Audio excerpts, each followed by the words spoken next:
We've just shared with you a statement from Gilles Michaud, the Undersecretary General for Safety and Security, that makes it clear that we are determined to stay in Gaza to deliver life-saving aid for and with Palestinian civilians. Humanitarian aid delivery continues, a tremendous feat given that we are operating in the uppermost peripheries of tolerable risk. Mr. Michaud underscores that humanitarians have been in the crosshairs throughout this crisis, which is by far the deadliest on record for the United Nations. Mr. Michaud also makes it clear, like most Palestinians in Gaza, we are also running out of safe spaces for our own staff. The timing of the IDF evacuation orders, with just a few hours' notice, to move more than 200 UN staff out of their offices and living places in Deir al-Balah, which, as you know, is a crucial hub, could not be worse, Mr. Michaud added. He was, of course, referring to the start of the massive polio vaccination campaign scheduled for next week, in which a large number of staff will be needed to enter the Gaza Strip and to work on the campaign.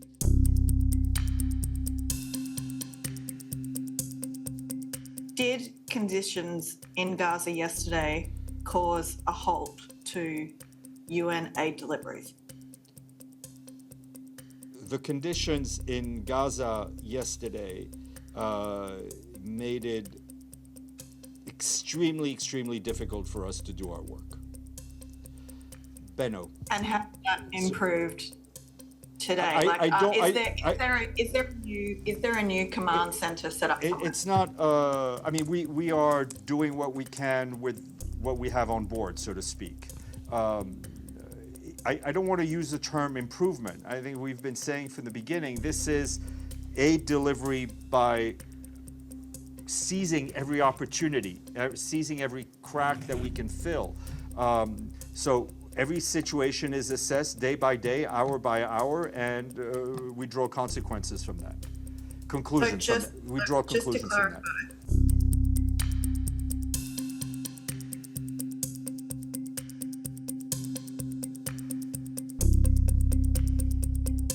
Since Friday, the Israeli military has issued 3 new evacuation orders for over 19 neighborhoods in northern Gaza and in Deir al-Balah, with more than 8,000 people staying in these areas, many sheltering in displacement sites. That actually brings to 16 the number of mass evacuation orders that have been issued in the month of August alone. In Deir al-Balah, those orders have displaced UN humanitarian staff, NGOs and service providers along with their families. These relocations took place at very short notice and in dangerous conditions. Our humanitarian colleagues on the ground are particularly worried about the order issued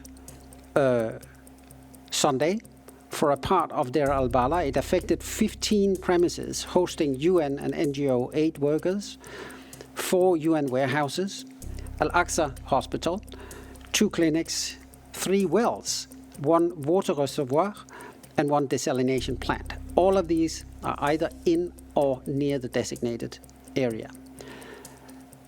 The sum of this is that it effectively upends a whole life-saving humanitarian hub that was set up in Deir al-Balah after its earlier evacuation from Rafah back in May, so moved again. And that, of course, severely impacts our ability to deliver essential support and services. Thank you for briefing. Operations are ongoing where feasible. There's been no decision made to halt it. There never has been. We've been there for 10 months.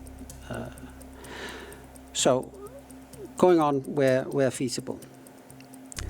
I want to remind you that only 11% of the territory of the Gaza Strip is not under evacuation orders.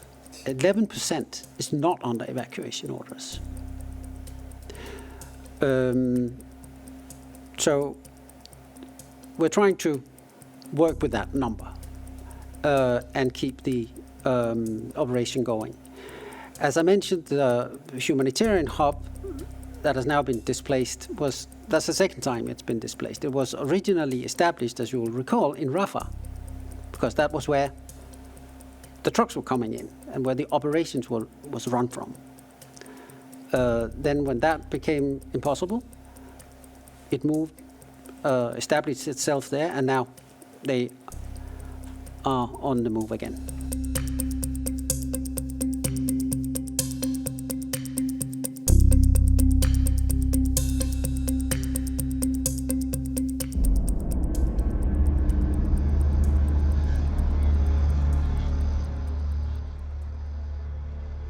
There is nowhere to find safety.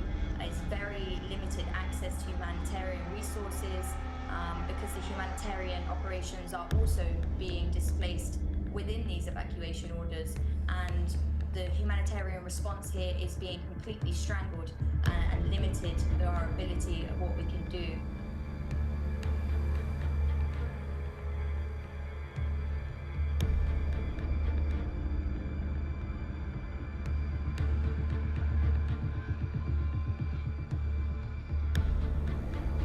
Continue to operate as UNRWA day in, day out. The staff get up, most of them living in tents in the most abject conditions to serve their communities. That will continue for as long as is possible. So if there ever comes a day when we're not able to continue, it would be an absolute catastrophe for the people who have nowhere else to turn for healthcare, for education, for water, for sanitation and for protection.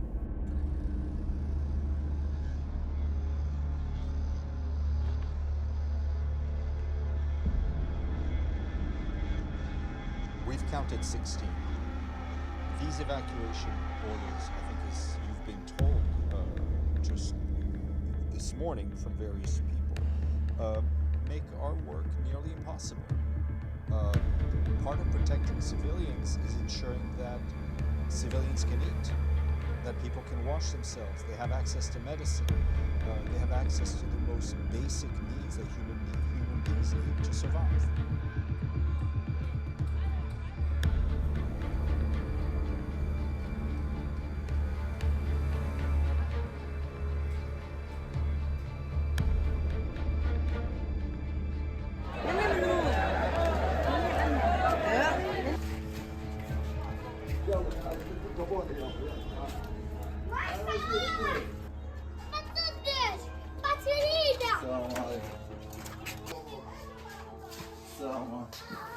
جبنا الكابون اليوم. يبغى الحلاوة أهم شيء. الحلاوة أهم شيء. هاي الحلاوة اللي وياها. وهاي اللحمة. وهاي البازيلا. مسميها محمة مش لحمة كمان. هذا أصغر الطيور، هذا أصغر ولد عندي. إيش بدنا نعمل؟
السلام عليكم.